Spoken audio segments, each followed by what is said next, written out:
got noise canceling headphones on, but I can still hear that. Yep. That Farah. Right now, just gonna be.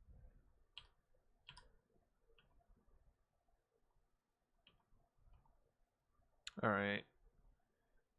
Let's do some breakdowns of this. So, when watching this live, I noticed basically Runaway has like a plan for it seems like all the Koth maps that they play goats on, and then some of the other maps like 2CP and probably Payload. But I think Koth is the most important one where you kind of utilize the majority of the map, where I'd say on payloads and stuff, it's usually like one or two people going there, where you can have rotations where you just use like any part of the map for Koth. So something this team does really well is knowing the pathing they want to go and then basically sitting in a spot. So Side for Kongdoo Panthera, we will see the Tracer Farah, seeing of course flexing Youngjin on his Brigida. like I've like never seen anyone roll out that way, but it's literally like the best spot they can be in, because the amount of rockets that can hit them is like the Farah has to fly here or something, or like fly like really close to the room, so they're not really going to get punished. They're like, in a somewhat safe location, and they're just like playing to wait for the point to open. Build up a more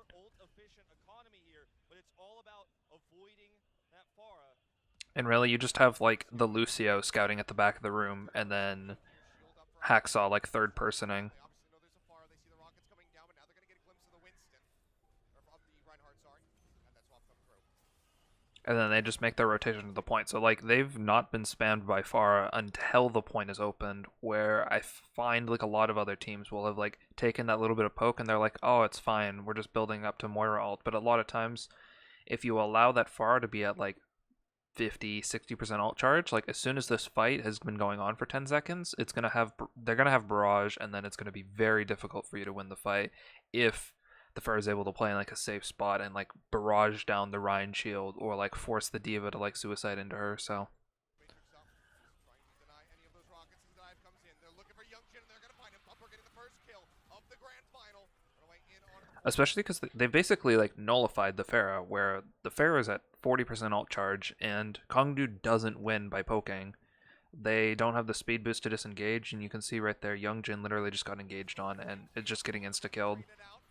There's no way for them to get away, and like they close that gap of just getting onto the point.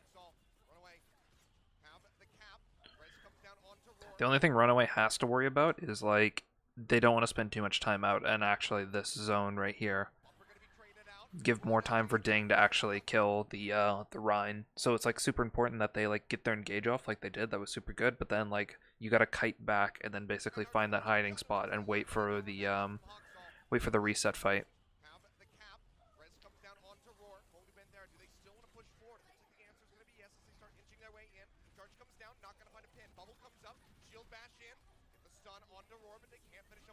Charge into the skies.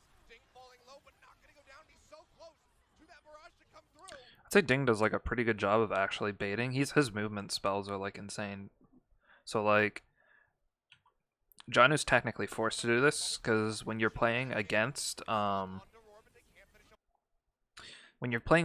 these comps, basically like far as all the damage, so you want to commit as much onto her as you can and basically force her out, force the healing onto the other members, and then hopefully like while Janu is doing this, while he's on here, hopefully there's like teammates coming up from the left side of the pillar and then like focusing the tanks. So you like split the damage, so like they're forced to heal the Pharah, but then hopefully they're not healing the tanks, and so the other tanks have like a chance to do that.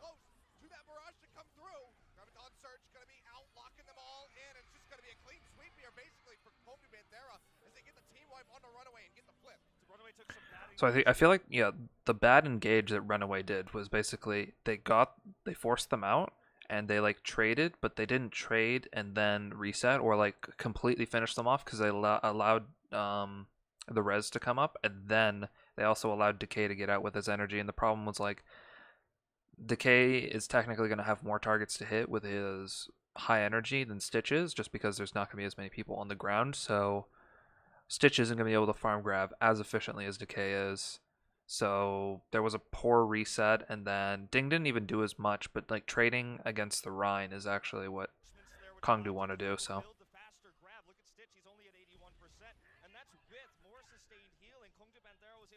the way Ding gets air is actually insane. Like, holy shit.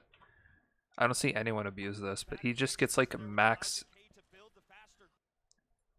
He uses all of his cooldowns right here and gets like actually skybox with just his cooldowns. It's actually insane. Kongdoo Panthera was able to build it first with Luffy on Zenyatta. Twilight was there with the extra sustain healing with the Moira. So like, yeah, it's a good bird's eye view right here. But basically, Runaway's pathing decision is like the way they want to get in most fights. I'd say like 90% of their fights, if they're playing goats versus Pharah, is just going through here. And you can see they prioritize using this building because they're not going to be hit by the Pharah, and then they go into this building, and then they only really need to use their Matrix for like coming out this door right here and then crossing from here. So they only have like a few times that they need to be using Matrix, but Was there with the extra sustain healing with the Moira pick, and yet still Kongdoo Panthera got that extra charge because Runaway stuck around too long. They have a massive ult advantage now and control of the point. they're using their Matrix across. He didn't even hold shield at all. So they held speed the entire time, and they just want to basically use it to force them. So they hold it. They're just using regular speed boost. And then whenever the Rhine is close enough to be punished, that's when they use amp speed boost. And they're looking to basically 6-man run over the Rhine. And I imagine Janu's job basically is to like find Ding and then look to occupy him. And you can see he scouted him. He started to poke him out. Janu is just sitting here focusing on Ding completely. Haxa, I think there was a bit of miscommunication there or something. What does Haxa get hit by? Oh, he's discorded. I think they're like hard focusing him. Ooh, I think he eats a lot.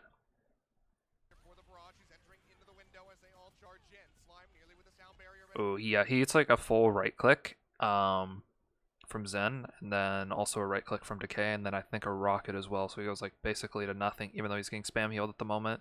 So they're engaged in go off. Technically they have the bubble, but like Janu is doing a good job of like occupying the Pharah, because the Pharah is looking for a flank and then a barrage, and so Janu is just like basically eating that up. The problem is they took too much spam on Hacksaw.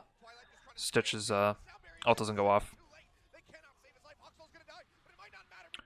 I don't know if it's like conscious that they do this, but they've done like really good baits basically where like Kongdoo's basically win condition is like, let's discord something, let's blast it with the team, and then Runaway is like, we can't match that, so we just have to out sustain and look to just run teams over. But I feel like they bait extremely well where they'll allow members on their team to get shattered, they'll allow members on their team to die, and then they'll play to turn the fight, but knowing that like they're going to lose members, they almost like sacrifice them to bait the enemy team into overcommitting, and then that's when they look to punish them. It's got to be conscience because they got to be cautious of, I can't even think the word right now, it's very late, but they are very good at doing this, and so I feel like maybe it's their plan, maybe it's just how things work for them. But you can see right here, Ding is basically overcommitting for this kill. Sure, Kongdoo might have made the call to like, let's commit, like they're committing shatter, and Ding is like conking in right now. But this beat is basically just like a huge bait. Like Haksal dies, but like the rest of the team is overcommitted walking forward, and Runaway can now grab and speed boost the Rhine into the other team.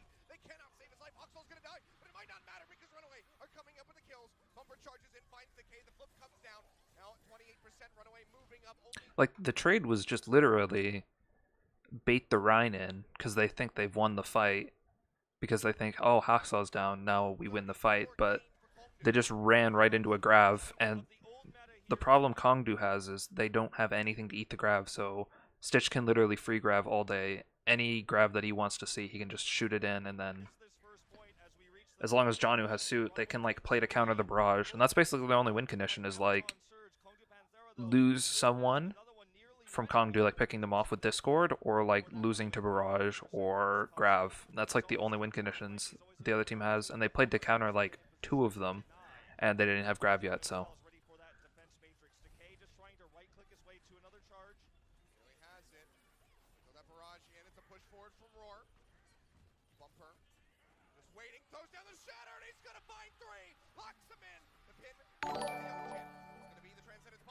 Hey, what's up, Bus?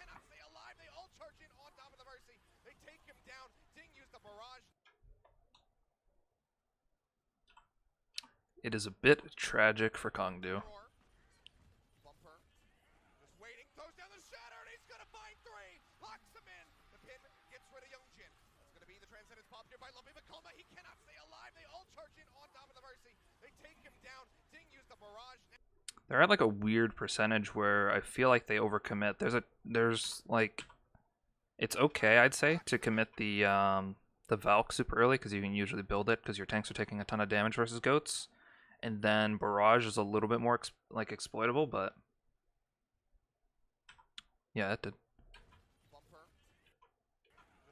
Oh wait, I think he missed it, and then Roar dropped shield.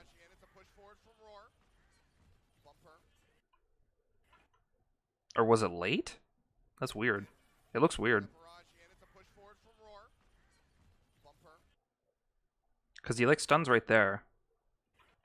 Oh, he jumped. That's a fucking tragedy. It misses and Roar jumps.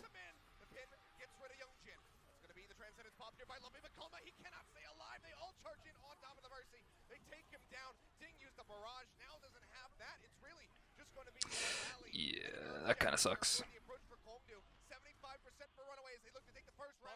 Bumper will take credit, I think, to most, but to a keen eye that was set up by a shield.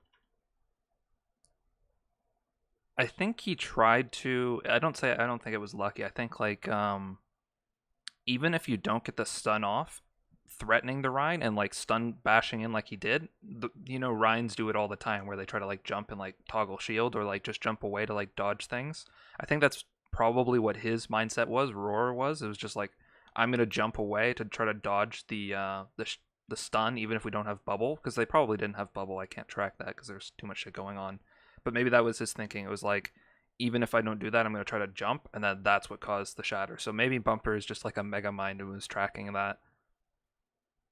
But they also ate the grav and hard dumped their support alts into a fight they probably can't retake on.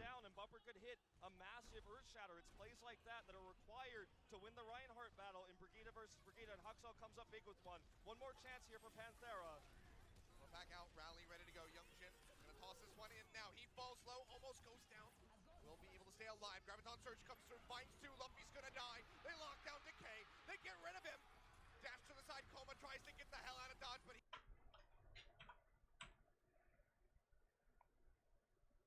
I think Kongdoo is trying to like bait right here and like get them to split up. So like Roar is basically walking in alone and they're like pre-armoring him and like giving him bubble and stuff. And they're trying to make room for him because I don't know. I think they're trying to like have him play over here by the pillar and then look for like a shatter so that he can hit shatter and then like in this area. And basically just split up so that like, their whole team is split right here. And then they give a chance to like have Runaway split up so that the Ryan has to like hold shield awkwardly and isn't able to swing. Because you can see Youngjin is basically just like straight sprinting over here, even though he's taking a shit ton of damage. He's trying to like cross and then basically just make it awkward for Bumper. The problem is like, even though they're trying to do this risky play over here, they automatically open up their back line to just get grabbed as soon as they cross the bridge.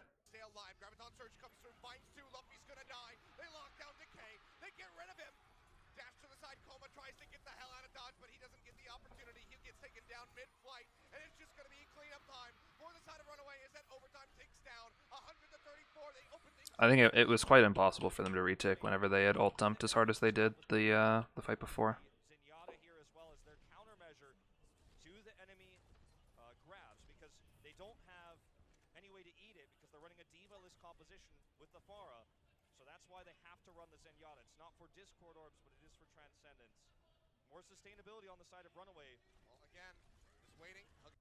They pay attention to these windows of time where every single member of them has these hiding spots at the very beginning of maps versus Pharah's, and then they only have Hacksaw as the one peeking, and I imagine the rest of them are all just like letting him just free comm, basically scout everything, call it all out. And when they see a window like this where Youngbin is trying to scout himself, Hacksaw can see him right now and can see where like the rest of the team are. And I think like as soon as they see him like past this threshold right here, this is basically their go spot where like they know that these members will not make it back to like safety by the time that these members will like have amp speed onto them. So They're just playing around their window. They'll drop down, fire strike, not gonna get the connection. Huxall already swinging his way through. They try to get down onto Youngjin. Armor pack helping to keep Bumper alive. He's still dangerously low and no one can get close enough. Twilight couldn't push forward, could not keep Bumper alive. That's gonna be Runaway held at bay as the first cap will be taken by Kongdoo Panthera. Very nice control here by Panthera. Runaway going for... It's really tough. Like, if they don't get their engage and, like, insta-kill someone and basically have the space, Runaway will not be able to hold the space because they'll just be able to double pocket them, potentially triple pocket people. And they were able to, like, kite and ding just hit, like, a shit ton of rockets. They're, like, so fast to re-engage here. Like, they lost the fight, and then they're re-engaging before the fight's even, like, opened again. Like, as soon as they are here, they literally just speed out the door.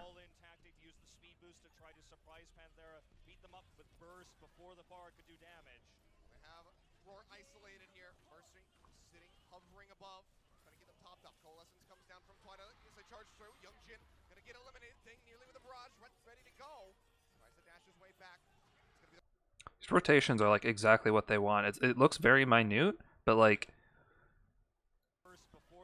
they know that any CC they use to, like, isolate a member is, like, god tier for them because they'll just be able to speed onto them and they won't be able to match. So, like, they isolate the Rhine, and now Kongdoo's basically forced to walk up and assist the Rhine. So you can see Decay and Youngjin are both like, okay, we now have to walk up as a two-man into, like, this zone, but they don't want to be existing in this zone because as soon as they do, Roar's like, I need to get out, and then they just pop the beam and then are just able to focus whoever they want, and they just all turn focus Youngjin.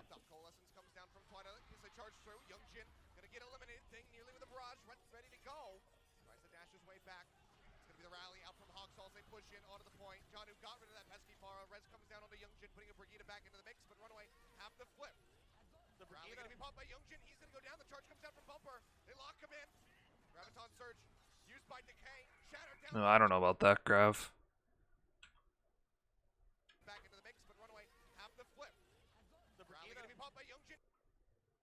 They were stacked in this, like, in Garden at the moment, but Ding just spawned, and then Youngjin had gotten res and then just got insta-killed again. So they didn't actually have proper follow-up for this.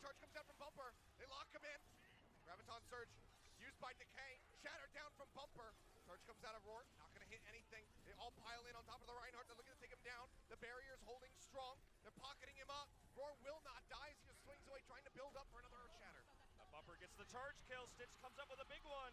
And Ding, again, he's just totally worthless on this Pharah, unfortunately. Pharah does consistent damage with... They're, like, able to, like, mega pocket Roar, but Runaway just does too good about engaging, like, isolating him. Like, he keeps getting, like, conked with the whip shot.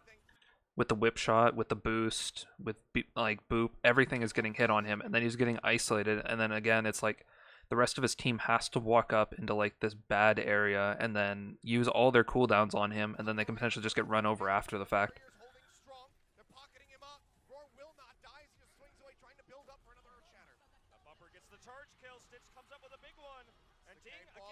And Runaway isn't in that much threat because they all had armor on themselves from the fight before. And whenever they have these, like, really scrappy fights, Hacksaw is building up his armor just again.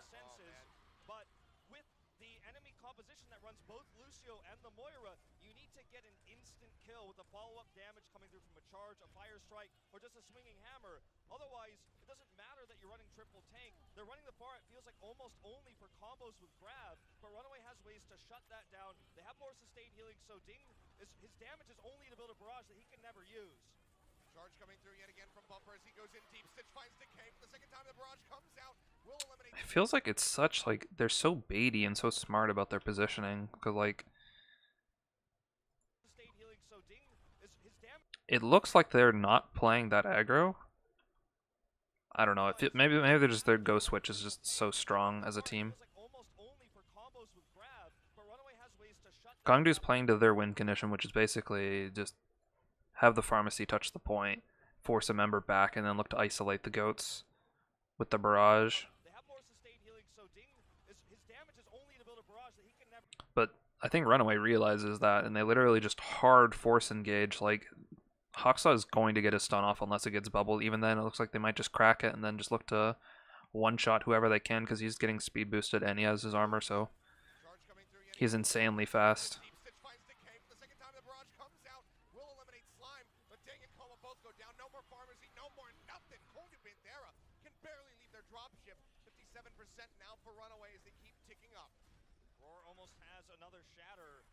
And Ding, he already used his barrage. You would think in this moment, in dire straight, 65% against them, they would make some sort of switch to the D.Va, at least for more mobility, more tank line, maybe a support swap as well. But Runaway just outclassing them in every way in terms of sustainability now. Huxel drops down the Kongdoo's also using a lot of ults in these fights that they're like losing. It's a big problem. A win here on map 1 for Kongdoo Panthera. Pushing up, looking for an opportunity. Like, they're in such a bad situation, they need to be using ults to basically gain space, because if they just hold on to them, then Runaway is just going to match hold on to them, or they're going to use, like, they're going to use one ult per fight, and basically just be able to win the next fight and retake with, like, a god tier amount of ults, and then the percentage is so unfavorable for them, they have to kind of just do something risky, but Inching away as they poke down the barrier. they're not able to build their ults because of how hard they're forcing. It's like they just forgot that he was there. Sound barrier out from Slime, however, keeps them alive and in the fight for so long, and now they're looking to turn it around. See, what your brain tells you is Runaway is bad, and they're letting themselves get shattered. But I feel like every single time I think this, they literally counter it with something. Like, they're so good at, like, baiting with beat. There's no way they don't realize the Rhine is standing here. Like, the whole team literally sees him. Inching away as they poke down the barrier for now. Lucio isn't, like, speeding with the entire team. Like, he's playing very safe, and then he's just able to beat them instantly after. And then the Rhine is now pinning, and he was swinging inside the enemy team. And that's literally exactly what Runaway wants, is the Rhine inside their team. Now they're looking to turn it around. Roar gets the counter charge onto him, and he will fall. 99% now for Runaway. Coalescence coming down. The kills spilling through. And then it's like clockwork. It literally was the exact same thing on Garden. And now they're looking to turn it around.